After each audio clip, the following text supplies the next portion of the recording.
Shocking day in the life of Mark the driver. My name is Mark, and I've been a driver for nearly a decade. Each day starts the same way, the sound of my alarm clock buzzing at 5:30 a.m.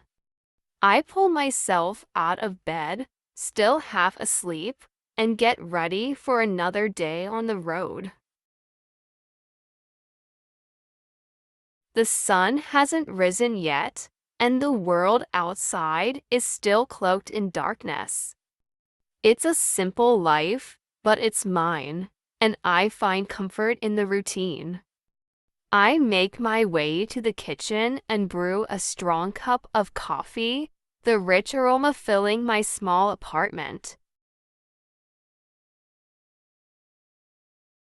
I glance at the calendar hanging on the wall, a reminder of birthdays, appointments, and days I need to remember. As I sip my coffee, I take a moment to look out the window at the quiet street below. The only sounds are the distant chirping of birds waking up and the occasional rustle of leaves in the morning breeze. After a quick shower and a change into my worn but comfortable clothes, I grab my keys and head to my car, a reliable old sedan that has seen better days but gets me where I need to go. I take a deep breath, feeling the cool morning air against my skin. Driving gives me a sense of freedom, a way to escape the worries of the world, if only for a little while. As I pull out of my parking spot, I can already feel the day ahead of me. I turn on the radio, tuning into my favorite station, which plays a mix of classic rock and the latest hits. The familiar tunes comfort me as I navigate through the quiet streets, the early morning light slowly illuminating the path ahead. The start of the day. I pick up my first passenger at 6:30 a.m., a young woman named Sarah. She's rushing to catch a flight and seems anxious.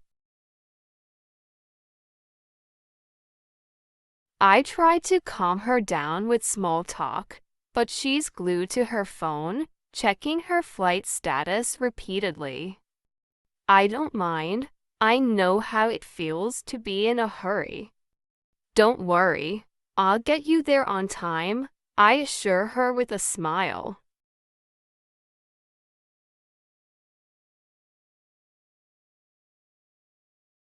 Thanks, I really hope so.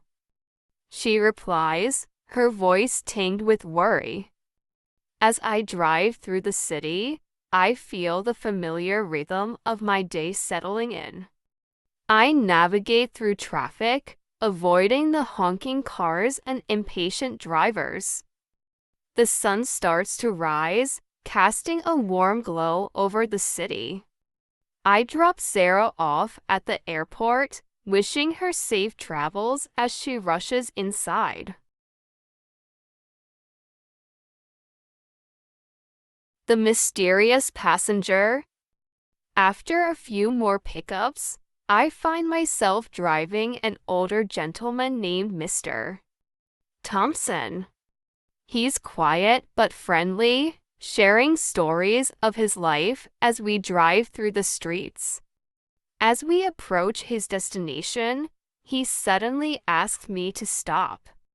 Could you wait here for a moment? I'll be right back, he says, stepping out of the car.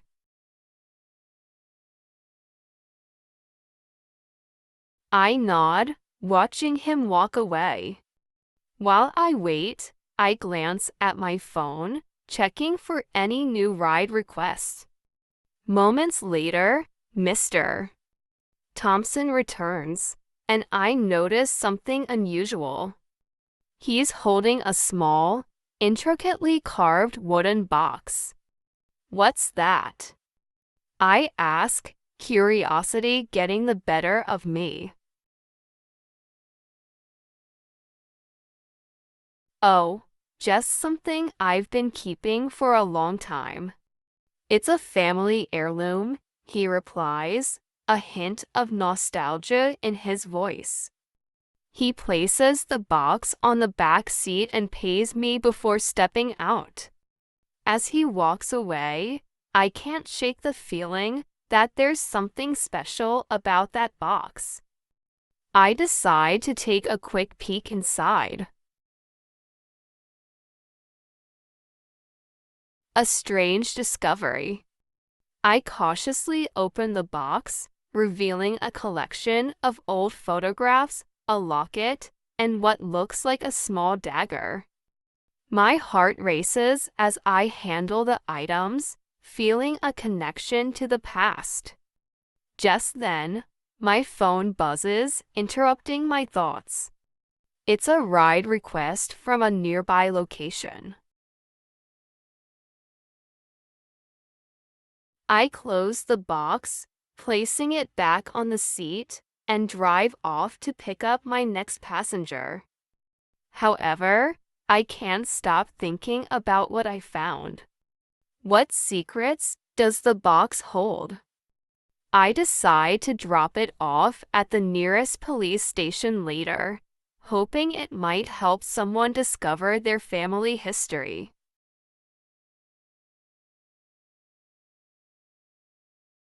The accident. As I continue my day, I feel a strange tension building. I pick up several passengers, each with their own stories, but the unease lingers.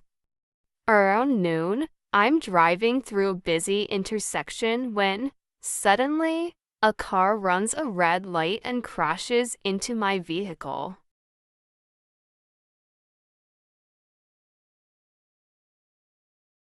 The impact is jarring, and I feel the airbag deploy, forcing me back against my seat.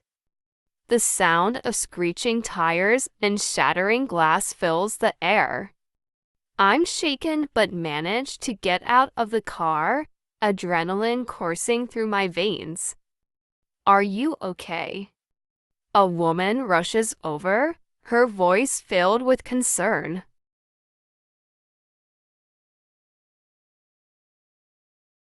I nod, checking myself for injuries.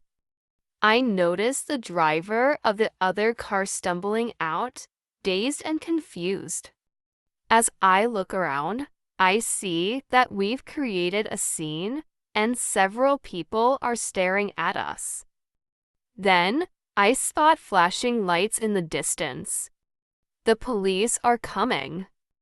My heart sinks as I realize this isn't just an accident. It's a crime scene now.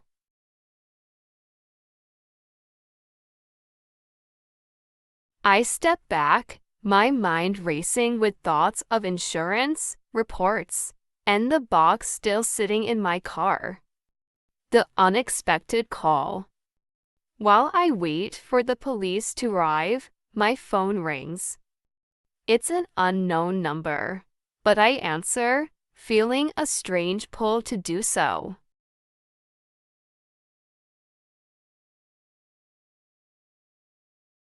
Mark, is that you? A woman's voice crackles through the line. Who is this? I ask, my pulse quickening. It's Lisa. We need to talk, she replies.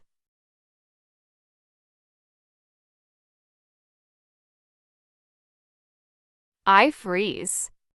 Lisa is someone from my past, a person I thought I had left behind. We had shared something deep, but life had pulled us apart. What do you mean? I don't understand, I stammer, still trying to process the accident.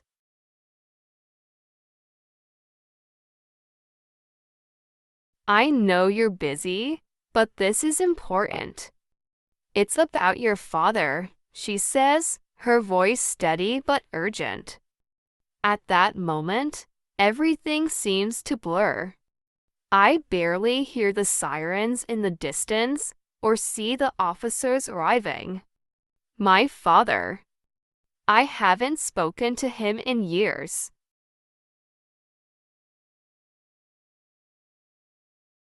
I'll call you back, I say, ending the call. The confrontation. The police begin to ask questions, and I struggle to focus. As I explain what happened, I notice someone watching me from across the street. It's a man I recognize, someone I hope to never see again.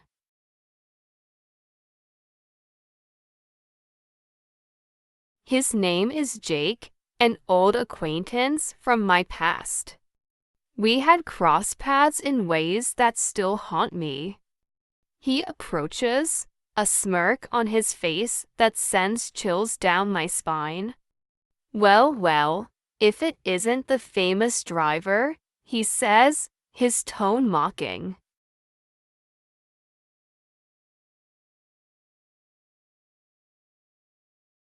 What do you want? I reply, feeling defensive. Just checking in on you, Mark. Heard you were doing well. A driver, how? Not bad, he taunts, leaning closer. Leave me alone, I snap, feeling vulnerable in front of the police.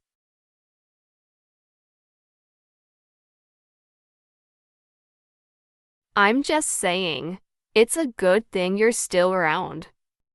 You never know when someone might come looking for you, he whispers before walking away, leaving me shaken.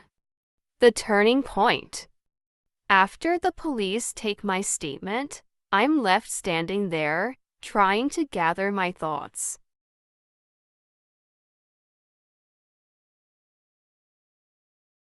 The day has turned upside down. I find myself questioning everything, my past, my choices, and the people I let in. The police officer gives me a report to fill out, and as I do, I think back to Lisa's call and the box Mr. Thompson left behind. It feels like pieces of a puzzle I haven't put together yet.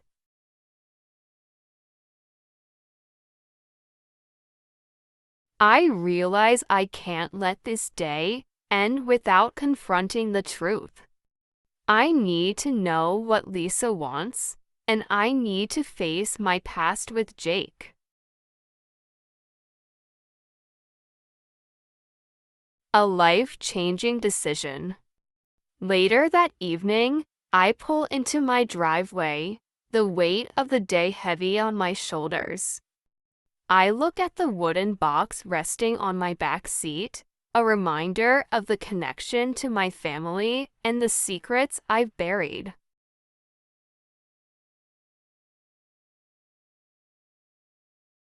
Before going inside, I decide to visit the police station. I hand over the box to the officer at the front desk, explaining how I found it. They thank me, promising to return it to Mr. Thompson. Do you think he'll want it back? I ask, hoping for a sense of closure.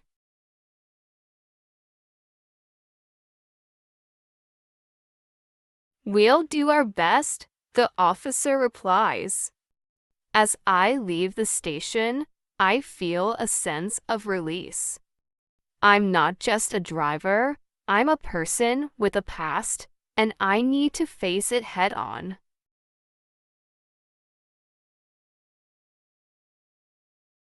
The call to action.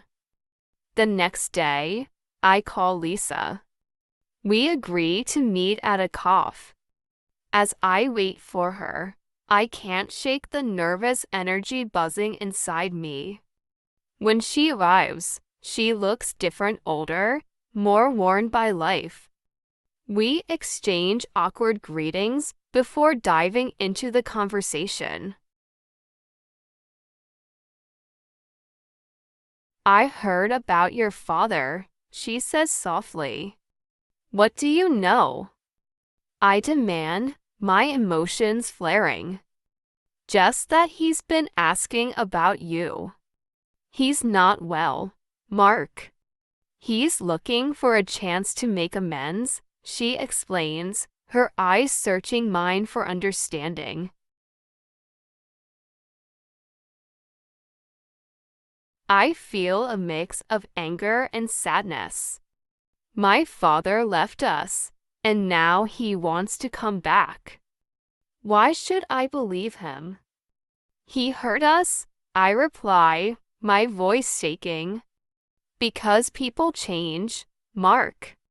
He's had time to reflect. It's up to you to decide what you want, she says, her tone firm but gentle.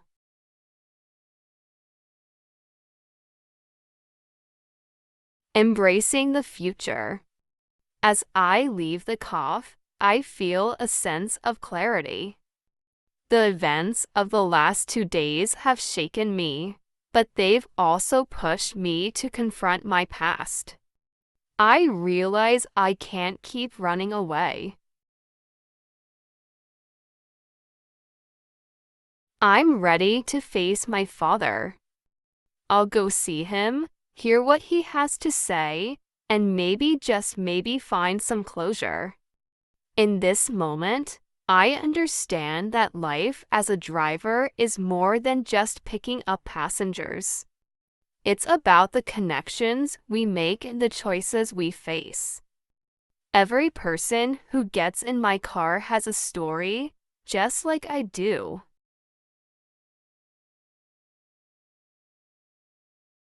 And today, I choose to embrace mine, even the parts that scare me.